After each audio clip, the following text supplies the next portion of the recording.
Succession is probably one of those shows that you've been told 4 times to watch by literally everyone you know. Or maybe that's just me. But I was told by just about everybody over the past couple years to watch the show, and I just could not get into it. I don't know what it was about Succession. It just seemed like I didn't care about what was happening in the plot, and to some extent, even by the end, I really don't.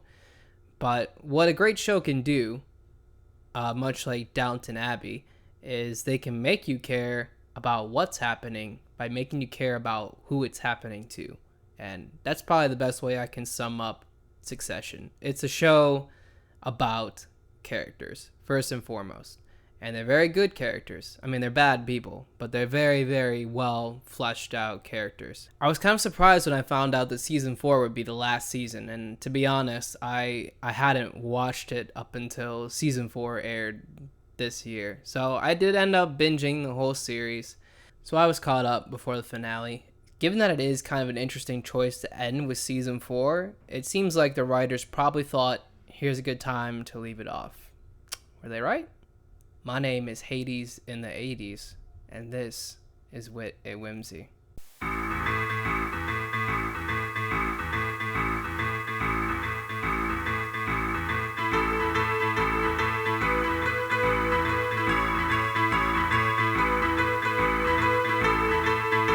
The spoiler-free review. So, Succession season 4 is not perfect, I'd say. No masterpiece. I think Succession is one of the most overrated TV shows out there, but I do have to say, I think its ending was very, very good.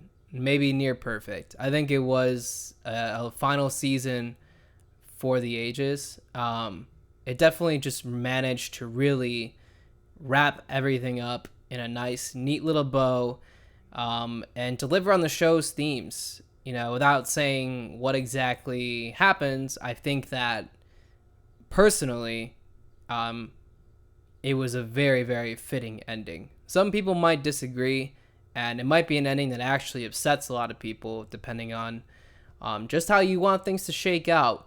But I just can't see this show ending any other way and it being satisfying. So I give Succession season 4 a 9 out of 10. Very good. Anyway, on to the spoilers because I gotta talk about them. So I should probably get the elephant in the room out of the way first. The thing I had spoiled before I even saw it happen in the show. Yes, Logan Roy, the not main character, but I mean, like, he's kind of the character that connects everything in the show together. He does eventually die this season, and not in a way that I was expecting. I mean, I guess it wasn't a way I was expecting because I had it spoiled, but like, if I didn't have it spoiled and just watched it, I would have been shocked to see that it happened in episode 3 of this season. So not even like, you know, later in the season. It's not even like the big climactic moment. I think they kind of wanted people to be caught off guard by it. And in a way, it's almost the show messing with our emotions, you know, because, and it works. It works because the kids don't expect it. You know, the kids are in the middle of their little, like, comeback coup. They got the 3 amigos hanging out in LA, devising a plan to start their own company because that always works for the Roys. And then they're just at Connor's wedding, and they don't think anything's going to happen. They still hate their dad, but he just dies. I do think the one criticism I have of anything, I kind of wish we had seen Tom witness the death. I feel like that could have been a really good scene.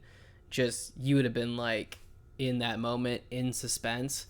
But Logan's death is almost off screen, and it's very not glorious. I think that was part of the point.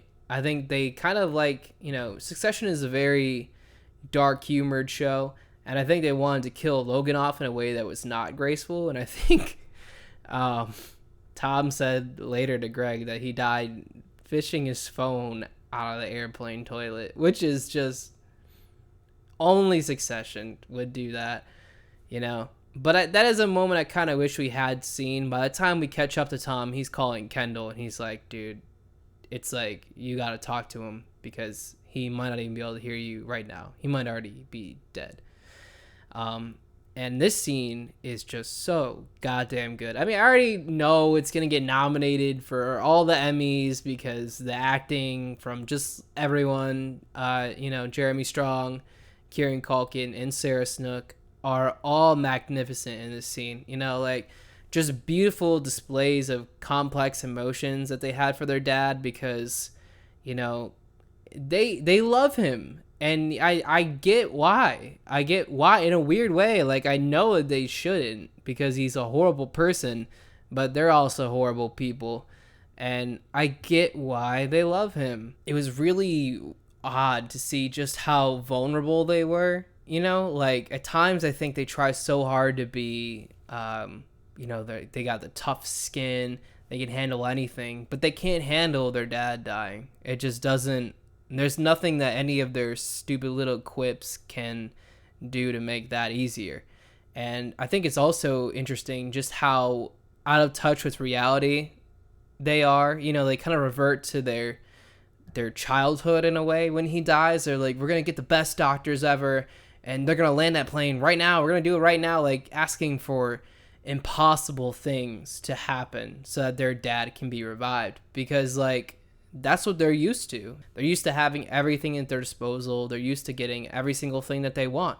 And it's really interesting to see them up against death, a thing that does not negotiate, that they cannot just haggle for money.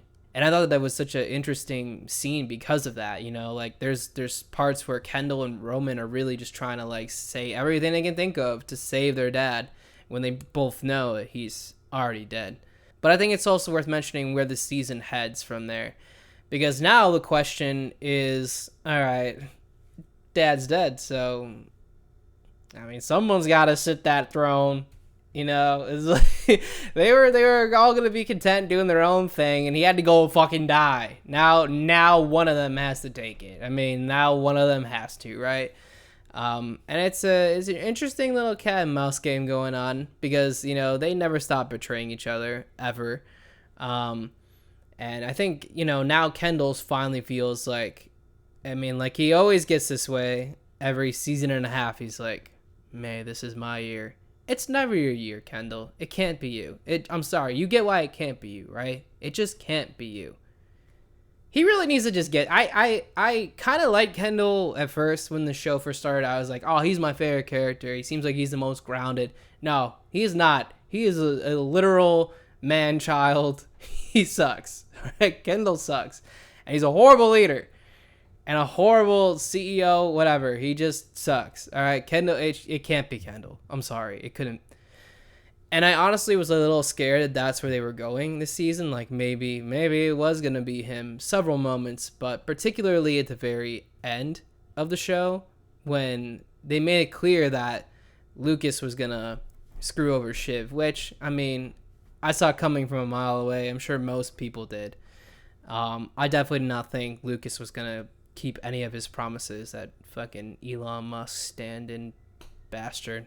But then when they have to start picking a leader amongst the three of them instead of splitting it up, and they're all like, has to be Kendall. I was like, why though? Why, Ken? Just give it up. Your dad never wanted it for you, and you'd be bad at it. He's really bad. And I was really worried. For a second there. This show was just gonna end with Kendall getting it, and I was so mad. But thankfully it's not what happens. So when I said a lot of people might be upset by the ending, I do think that a lot of people might have wanted Kendall, or might have even wanted one of the Roys to get it. But I just don't see that being a good character development moment for any of them. Because the thing is that they've always coveted this thing. They've always wanted it, and they've never been able to get it. And to just give it to one of them at that point, when they've all had kind of that same, pursuit of it, I guess, It would feel kind of weird. Like, how do you determine which one's the most fit to get it amongst the three of them in a satisfying way? And I think the show has always leaned towards none of them are. And that's the point. That's the thing that their dad is trying to instill in them, that they are not the ones to take over. And he kept hoping maybe one of them would be. But I think he realizes, in season 3, when he's about to just screw them over, that they're just not fit to do it. He wouldn't have wanted them to. And I think Shiv is honestly probably the most like her dad. Out of the whole group, I think she's the one who knows that. And so, because she's the most like Logan, she's also the most distrustworthy of Kendall. And thank God. I honestly really thought it was going to be Roman who flipped the vote. I really thought he was going to be the one to be like, no, he's a bully. He popped my stitches, which that was fucked up, by the way. But it ended up being Shiv, which I thought was still equally as satisfying.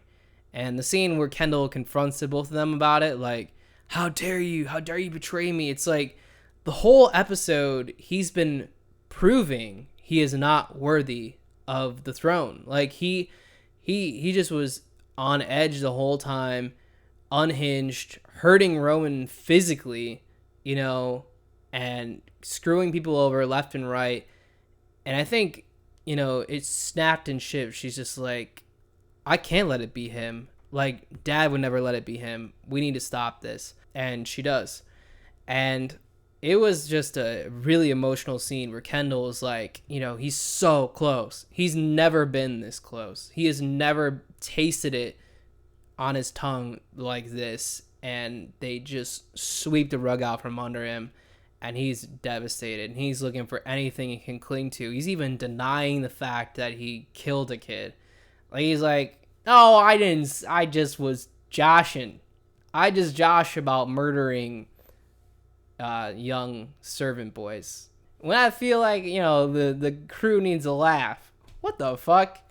No. Like, we know, man. We know that wasn't just to entertain the squad. And he's just completely unhinged. I feel like in that moment, it was just perfectly obvious that, he's proving to the audience he's not fit, by the way he reacts to it. And that's kind of where things end in terms of the plot. We don't really see too much of what happens after that. We see Lucas come and sign, I don't know, the papers or whatever. He owns a company now. We see that Tom gets the CEO position, and now Shiv and Tom are still married in kind of a marriage where they don't talk or love each other. They've said way too much. Now, look, I have to talk about it because I also feel like this was another big part of the season that I thought was hard to watch, but was kind of cathartic in a way. So I've always thought Shiv was just textbook emotional abuser to Tom. I'm not saying Tom's a good guy. I don't think any of these characters are good people. He's a leech. He clearly got involved with Shiv because she's powerful. This whole time, though, Tom has just been the whipping boy for the Roy family. Everyone makes fun of him. He's the butt end of every joke. He was almost about to go to jail for Logan when he didn't have anything to do with any of the shit that happened on the cruises, right? So he almost took the fall for that. And every time this happens, Shiv is the first one to be like, he's disposable, right? And I think, it's just, at first I thought, especially with like her open relationship thing. And this is where I really think that the abuse starts to come through, because obviously people can have an open relationship and it can be healthy. I don't know. The thing is, Shiv is not like that at all, because Shiv is like, on their wedding night, I want an open relationship. And then as soon as Tom starts flirting with other women, she is mad about it. Like, she's possessive. It's not really about being open or free in a relationship for her. It's about power. She wants Tom to be her little bitch. And she just does that throughout the whole series, really. Like, I just binged it, so I know. But I was seeing pieces of it come out more and more and more. And it wasn't until season 4 where he really was like, no, the things that you say to me are not okay. You know, like even when she's like dirty talking, saying you're nothing, like basically hitting all his insecurities, like something that might be kinky to someone who asked for it, to someone who's not asking for it, it's just kind of abusive, you know? And I think it really just got to a breaking point for Tom where he starts to finally stand up for himself, you know? And like I said, I don't really think Tom's a great guy. I don't think I even liked him at all at first because I thought he was just a bully to Greg for like no reason. But I think they really did a good job of showing his development and showing why he was so mean to Greg. I mean, Greg is basically his stand-in for Shiv. All the things he wants to say to Shiv, but can't because he's literally just under her heels. Like, he can take it out on Greg. He can take out all that rage on Greg. And so it was kind of cathartic to see it all out in the open. And not only that, but now Shiv's saying a lot of the shit she can't take back, and he's saying shit he can't take back, you know? It got nasty. Like, he's saying you shouldn't be a mom, and she's already pregnant. Which was like, again, only Succession could do that. But I was really surprised that he finally grew some balls this season, but it was nice to see. I think a lot of people might not like Tom because he betrayed the family or whatever, but I mean, he's been betrayed this whole time. He literally was like on the chopping block to go to jail. He was the butt end of every joke. I mean, this is like the logical conclusion for Tom's character. I do feel like everybody kind of ends up in a way, you know, in the best place they possibly could be. I think Shiv's future is kind of wide open, you know. She's a mom. She's stuck in a marriage with Tom, but I have a feeling she's just going to make her own way, do her own thing. Something she couldn't have done if the prospect of having the company was still hanging over her. And same with everybody. Same with Roman and same with Kendall. I think Roman never really even wanted it. I think Roman just he's an agent of chaos. I really do think Kieran Culkin would be a great Joker, but that's an aside. I just think, you know, Roman, he's just out here vibing. He doesn't want any of that power, really. He just likes to bully people. But I think he also knew how much it meant to his dad to have the company, and so he wanted to keep it for dad. Kendall, though, Kendall is power hungry. Kendall will not stop at anything. But I hope that this moment isn't like the moment Ken actually kills himself. We already saw him try to commit suicide, and I really thought that the end of this show was going to be Kendall putting a gun in his mouth in Battery Park or something. But, you know, in a way, I feel like even he got something he's never had before, you know, which is a future. He's got everything ahead of him, you know, like he's got money. It's not like any of the Roys are going to be out of money. You know what I mean? They don't have the company, but they have billions to inherit, right? So they'll have so much to go and do. And I think like the prospect of having Waystar, you know, hanging over them, it's just this kind of thing where like, you know, they always felt like they needed it.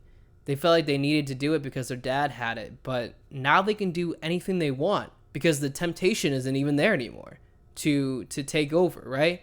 And we saw them multiple times try to do that. Even at the beginning of this season, like where were they at? They were all trying to do something new, different from Waystar, right? And what pulled them back in? Their dad's death, the fact that there is now a throne that needs to be sat on, and the prospect of it possibly being Elon Musk, right? So now they've lost, but I think that there's just more of a future for them than there ever was. And I think the show ending with that was very smart. One thing I also did want to mention is just kind of random, but I thought it was really funny at Logan's funeral where all his wives and mistresses were just sitting next to each other. And we're like, oh yeah, he snores. Like, I don't know, only Succession. Only Succession.